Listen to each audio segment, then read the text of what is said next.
The Articles of Confederation, formerly the Articles of Confederation and Perpetual Union, were an agreement among all 13 original states in the United States of America that served as its first constitution. Its drafting by a committee appointed by the Second Continental Congress began on July 12, 1776, and an approved version was sent to the states for ratification in late 1777. The formal ratification by all 13 states was completed in early 1781. Government under the Articles was superseded by a new constitution and federal form of government in 1789. Even unratified, the Articles provided a system for the Continental Congress to direct the American Revolutionary War, conduct diplomacy with Europe and deal with territorial issues and Native American relations. Nevertheless, the weakness of the government created by the Articles became a matter of concern for key nationalists. On March 4, 1789, the general government under the Articles was replaced with the federal government under the United States Constitution. The new Constitution provided for a much stronger federal government with a chief executive, courts, and taxing powers. Background and context. The political push to increase cooperation among the then loyal colonies began with the Albany Congress in 1754 and Benjamin Franklin's proposed Albany Plan of Union, an intercolonial collaboration to help solve mutual local problems. The Articles of Confederation would bear some resemblance to it. Over the next 2 decades, some of the basic concepts it addressed would strengthen and others would weaken, particularly the degree of deserved loyalty to the Crown, with civil disobedience resulting in coercive and intolerable acts, and armed conflict resulting in dissidents being proclaimed rebels and outside the King's protection. Any loyalty remaining shifted toward independence and how to achieve it. In 1775, with events outpacing communications, the Second Continental Congress began acting as the provisional government to run the American Revolutionary War and gain the colonies their collective independence. It was an era of constitution writing. Most states were busy at the task, and leaders felt the new nation must have a written constitution, even though other nations did not. During the war, Congress exercised an unprecedented level of political, diplomatic, military and economic authority. It adopted trade restrictions, established and maintained an army, issued fiat money, created a military code and negotiated with foreign governments to transform themselves from outlaws into a legitimate nation. The colonists needed international recognition for their cause and foreign allies to support it. In early 1776, Thomas Paine argued in the closing pages of the first edition of Common Sense that the custom of nations demanded a formal declaration of American independence if any European power were to mediate a peace between the Americans and Great Britain. The monarchies of France and Spain in particular could not be expected to aid those they considered rebels against another legitimate monarch. Foreign courts needed to have American grievances laid before them persuasively in a manifesto, which could also reassure them that the Americans would be reliable trading partners. Without such a declaration, Paine concluded, the custom of all courts is against us, and will be so, until, by an independence, we take rank with other nations, beyond improving their existing association. The records of the Second Continental Congress show that the need for a declaration of independence was intimately linked with the demands of international relations. On June 7, 1776, Richard Henry Lee introduced a resolution before the Continental Congress declaring the colonies independent. At the same time, he also urged Congress to resolve to take the most effectual measures for forming foreign alliances, and to prepare a plan of confederation for the newly independent states. Congress then created 3 overlapping committees to draft the Declaration, a model treaty, and the Articles of Confederation. The Declaration announced the states' entry into the international system. The model treaty was designed to establish amity and commerce with other states, and the Articles of Confederation, which established a firm league among the 13 free and independent states, constituted an international agreement to set up central institutions for the conduct of vital domestic and foreign affairs. Drafting. On June 12, 1776, a day after appointing a committee to prepare a draft of the Declaration of Independence,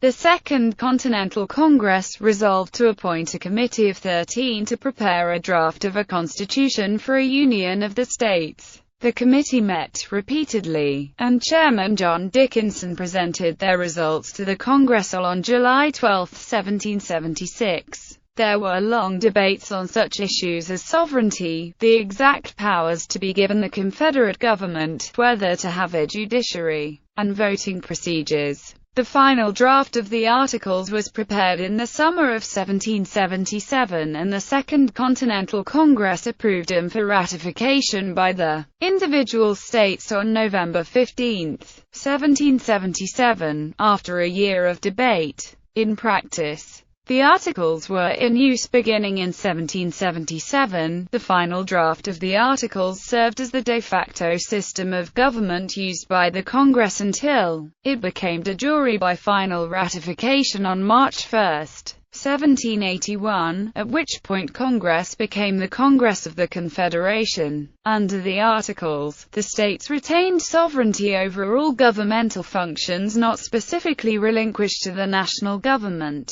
The individual articles set the rules for current and future operations of the United States government. It was made capable of making war and peace, negotiating diplomatic and commercial agreements with foreign countries, and deciding disputes between the states, including their additional and contested Western territories. Article 13 stipulated that the provisions shall be inviolably observed by every state, and the Union shall be perpetual. John Dickinson's and Benjamin Franklin's handwritten drafts of the Articles of Confederation are housed at the National Archives in Washington, D.C. Operation. The Articles were created by delegates from the states in the Second Continental Congress out of a need to have a plan of confederacy for securing the freedom, sovereignty, and independence of the United States. After the war, nationalists, especially those who had been active in the Continental Army, complained that the Articles were too weak for an effective government.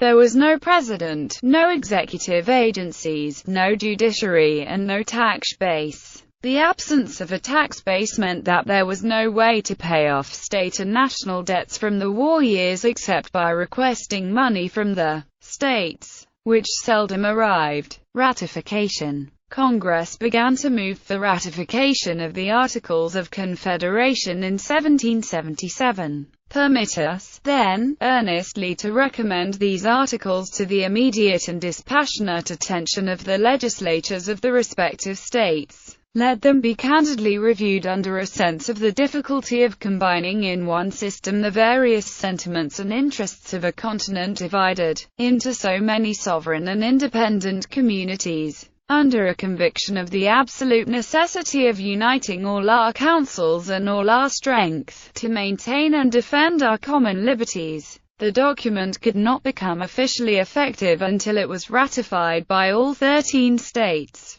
The first state to ratify was Virginia on December 16, 1777. The 13th state to ratify was Maryland on February 2, 1781. A ceremonial confirmation of this 13th, final ratification took place in the Congress on March 1, 1781 at high noon. Dates of ratification are: the ratification process dragged on for several years, stalled by the refusal of some states to rescind their claims to land in the West. Maryland was the last holdout. It refused to go along until Virginia and New York agreed to cede their claims in the Ohio River Valley. It took a little over 3 years for all states to ratify. The articles provided for a blanket acceptance of province of Quebec into the United States if it chose to do so. It did not, and the subsequent Constitution carried no such special provision of admission. Article summaries. The Articles of Confederation contained a preamble, 13 articles, a conclusion, and a signatory section. The preamble states that the signatory states agree to certain Articles of Confederation and Perpetual Union between the 13 states. The following list contains short summaries of each of the 13 articles. Establishes the name of the Confederation with these words. The style of this confederacy shall be, the United States of America. Asserts the sovereignty of each state, except for the specific powers delegated to the Confederation government, i.e., each state retains its sovereignty, freedom, and independence, and every power, jurisdiction, and right, which is not by this Confederation expressly delegated. Explains the motivation of the states in uniting by stating, the said states hereby severally enter into a firm league of friendship with each other for their common defense, the security of their liberties, and the mutual and general welfare, binding themselves to assist each other against all force offered to, or attacks made upon them, or any of them, on account of religion, sovereignty, trade, or any other pretense whatever. Enumerates what the states hope will be among the benefits realized through this union. He better to secure and perpetuate mutual friendship and intercourse among the people of the different states in this union. It establishes equal treatment and freedom of movement for the free inhabitants of each state to pass unhindered between the states, excluding paupers, vagabonds, and fugitives from justice. All these people are entitled to equal rights established by the state into which he travels. If a crime is committed in one state and the perpetrator flees to another state, he will be extradited to and tried in the state in which the crime was committed. Allocates 1 vote in the Congress of the Confederation to each state, which is entitled to a delegation of between 2 and 7 members. Members of Congress are appointed by state legislatures. Also, individuals may not serve more than 3 out of any 6 years. Only the central government is allowed to conduct foreign political or commercial relations and to declare war. No state or official may accept foreign gifts or titles, and granting any title of nobility is forbidden to all. States are restrained from forming subnational groups. No state may tax or interfere with treaty stipulations already proposed. No state may engage in war, without permission of Congress, unless invaded or that is imminent on the frontier. No state may maintain a peacetime standing army or navy, unless infested by pirates. But every state is required to keep ready a well-regulated, disciplined, and equipped militia, with sufficient public stores of a due number of field pieces, tents, a proper quantity of arms, ammunition and camp equipage. Whenever an army is raised for common defense, colonels and military ranks below colonel will be named by the state legislatures. Expenditures by the United States of America will be paid by funds raised by state legislatures, and apportioned to the states based on the real property values of each. Grants to the United States in Congress assembled the sole and exclusive right and power to determine peace and war, to exchange ambassadors, to enter into treaties and alliances, with some provisos, to establish rules for deciding all cases of captures or prizes on land or water, to grant letters of marque and reprisal in times of peace, to appoint courts for the trial of pirates and crimes committed on the high seas, to establish courts for appeals in all cases of captures. But no member of Congress may be appointed a judge, to set weights and measures, and for Congress to serve as a final court for disputes between states. The Committee of the States, or any 9 of them, shall be authorized to execute, in the recess of Congress, such of the powers of Congress as the United States in Congress assembled, by the consent of the 9 states, shall from time to time think expedient to vest them with, provided that no power be delegated to the said committee, for the exercise of which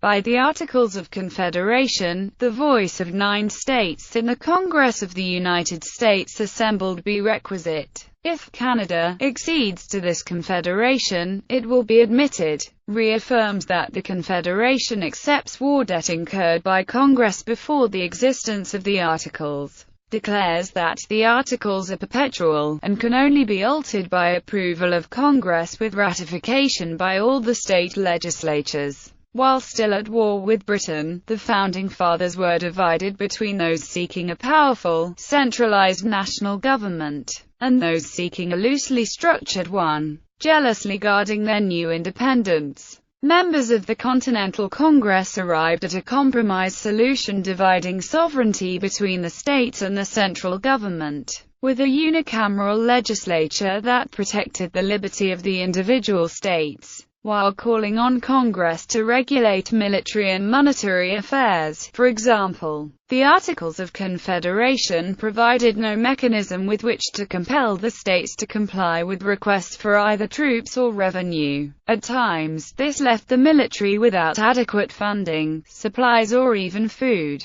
The end of the Revolutionary War. The Treaty of Paris, which ended hostilities with Great Britain, languished in Congress for months because several state representatives failed to attend sessions of the national legislature to ratify it. Yet Congress had no power to enforce attendance. In September 1783, George Washington complained that Congress was paralyzed. Many revolutionaries had gone to their respective home countries after the war, and local government and self-rule seemed quite satisfactory.